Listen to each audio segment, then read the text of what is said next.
Hey there, everybody. Welcome to another exciting episode of The Next Stage. My name is John Jacobs, and with me, as always, Vance Daniels. Hello. How are you doing today, Vance? Great, John. What do you got on plan today? Oh, well, today we're going to see 40th anniversary of Superman the movie. Yes. It's no surprise that Superman is my favorite superhero, so I'm pretty pumped. I'm 37. I missed seeing Superman the movie on the big screen, so I'm really excited to see it. It's no surprise that Superman is not my favorite superhero of all time. Of course. But, that's a whole other thing. But we're going to talk a little bit about some of the great actors that showed up. Oh, well, let's start with Marlon Brando, our favorite. Marlon Brando, our favorite. On the waterfront. Streetcar Named Desire. And a 5-minute segment in Superman, which he got paid $1 million for. He did. But I feel like the performance he gave was worth the $1 million, but I'm not sure about whatever that dialect he was using to deliver those lines. Like, he wanted to one-up the British actors who were actually British. He wanted to one-up them. Be yours. All that I have, all that I've learned, everything I feel. All this and more, I bequeath you, my son. Well, we were talking a little bit earlier about how he'd been in British productions before, Mutiny on the Bounty, Julius Caesar, so he probably just kind of fell into just kind of like, oh, this is how I do my British accent. I've done it for Shakespeare, and I've done it for Mutiny on the Bounty, and I'm going to do it for Superman. But he went above and beyond for Superman. Well, it's Superman. You got to go above and beyond. I definitely agree. I mean, I believed him as Jor-El. He had authority. He had confidence. And he had that, like, cockiness, too. Like, when General Zod was trying to, pull him over to his side, like, join me and you'll be second in command. He literally turned his back and walked away with that glowing rod like a boss. Right. Like, he already knew he was condemning that fucker. Nothing he said was going to change his mind. I offer you a chance for greatness, Jor-El. Take it. Join us. You will bow down before me, Jor-El. I swear it. No matter that it takes an eternity, you will bow down before me. I mean, let's talk about this real fast. What a terrible sales pitch by General Zod. You know what? Join me, and you can be my bitch boy. Fuck that, man. You already got two lackeys. Why can't we be equals, I mean, let's just oversell it. You're trying to get out of prison. I mean, you got the girl, Ursa, who's all she's trying to do is fuck General Zod, right? And he just keeps using her as minion work. And then you got Non, who doesn't do anything. He just stands there going, This mindless aberration, whose only means of expression are wanton violence and destruction. It's like fucking Lurch, man. I wonder what the casting was like, for that. Like, let's bring in 5 guys and let's all make them just stare blankly at the screen. Okay. Yeah. So then could you imagine Jor-El joining General Zod's ragtag of thuggery going on old Krypton on the Capitol? He was definitely a notch above those guys. And it really wasn't the great sales pitch that Jor-El needed. Jor-El saw the problems that were going on in Krypton. He understood the problems with the government. He sure did. But, it's like, I'm going to join these guys. Fuck these guys. But no one believed him. The other scientists, they mocked him. They said, no, you're wrong. Even though they acknowledged his scientific method, they denied his conclusion because they were too cocky. They were too confident that everything was right. They didn't want to see what was happening, even though he was right the whole time. It isn't that we question your data. The facts are undeniable. It's your conclusions we find unsupportable. Well, that's the great thing about genius sometimes. You just have to deal with the lesser minds. And unfortunately, Jor-El was not able to convince anyone and use the loophole of, yes, I will never leave Krypton. I won't. Right. But I feel like that's happening today. No one's listening to the scientists today, so it parallels. And it absolutely parallels with Superman. I mean, he crash lands in, Kansas? Yeah. And he's raised by farmers in the 50s? I mean, how did Superman not turn out to be a Republican? Like, how did that not even happen? Bob Dole Republican. Superman and Bob Dole. I mean, he grew up in rural Kansas. Yeah. I mean, I don't think there are any liberal Democrats in rural Kansas yet. Somehow Jor-El turned him into one in those 12 years in the Fortress of Solitude. Right. Superman was going to be like burning abortion clinics down with laser eyes. He was not going to be putting up with anything against his conservative values. They would have one of those propaganda posters like Superman in the Uncle Sam. Only you can prevent abortions.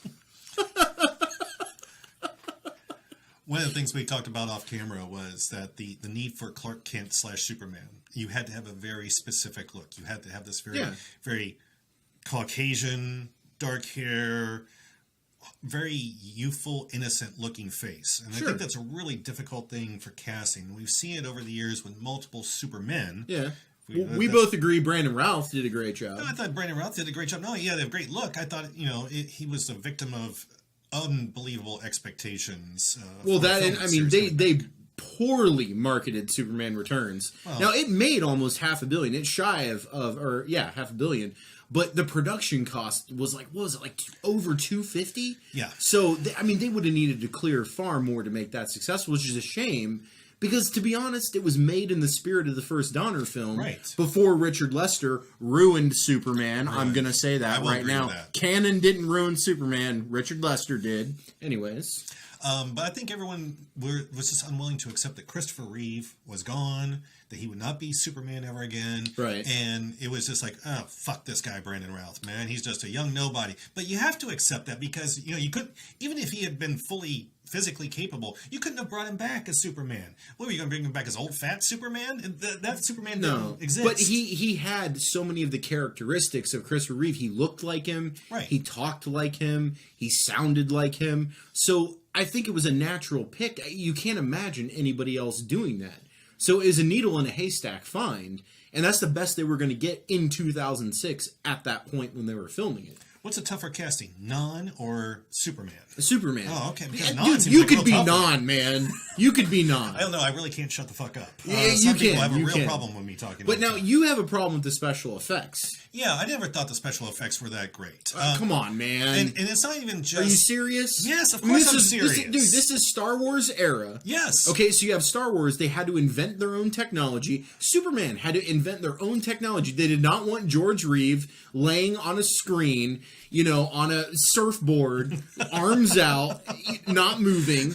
Okay, they wanted as realistic as they could get at that time. And at that time, they nailed those special effects. Not only the wire work and the rigs they used for the takeoff and landings to simulate him using his strength, like the helicopter, the bus at the end, but also some of those perspective shots like the train. Yeah.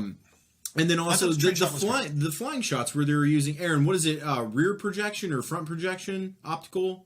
What's the name of the effect they used? It's either rear screen or front screen. I think it was front optical projection they used. Someone in the comments correct me on that. Just asked him, and you just went opposite of what he said. I know. Okay, and you made the comparison to Star Wars. Yeah, Star Wars came at the same time, but I never believed any of the flying scenes in Superman. I believed all of the spaceship takeoff and landing scenes in Star Wars. And yes, it's a human being compared to a model. Right. But, if you can't make that believable, the whole point of a special effect is that it's believable to me. So wasn't believable to me. You're telling me when he flies up to Lois Lane's apartment, he does the whole "Good evening, Miss Lane" thing, that you didn't believe he was flying and landing on that balcony? Because I sure as shit did. No, I sure didn't. But really... Come on, man.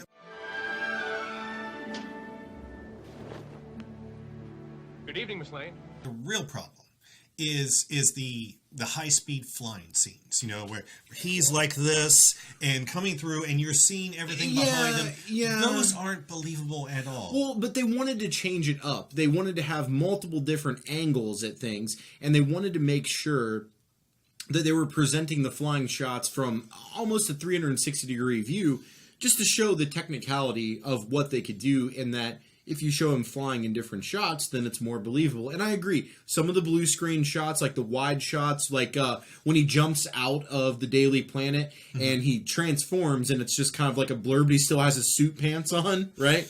And then he flies up. It looks like a cool shot of him flying up, but then he flies at the camera. It's this horribly outlined blue screen thing. But again, that's limited to the time, man. Well, in '78, everybody bought that because no one had seen that before. We've seen that now. We expect more now, like we got out of Man of Steel. But we look at that, and it's beautiful for us, Vance. It's beautiful. So you had real issues with the ending. I did. Look, Richard Donner's Superman is a masterpiece. It is a great film for me, but my only problem is that horrible ending. look, I applaud anyone who tries to do time travel. I really do. But you can't just stop the Earth from spinning and rotate it the opposite way to turn back time. It's not Cher doing turn back time, okay?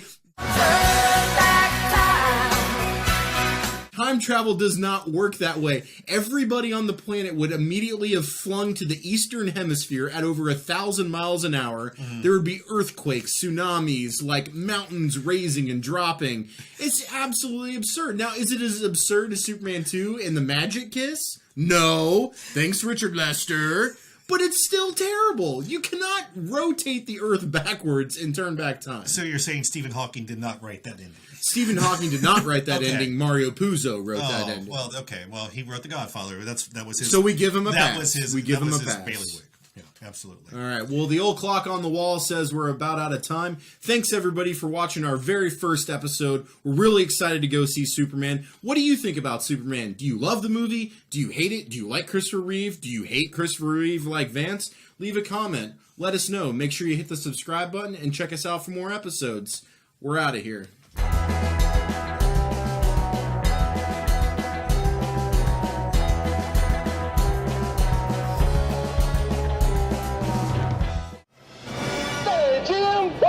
Excuse me. That's a bad outfit.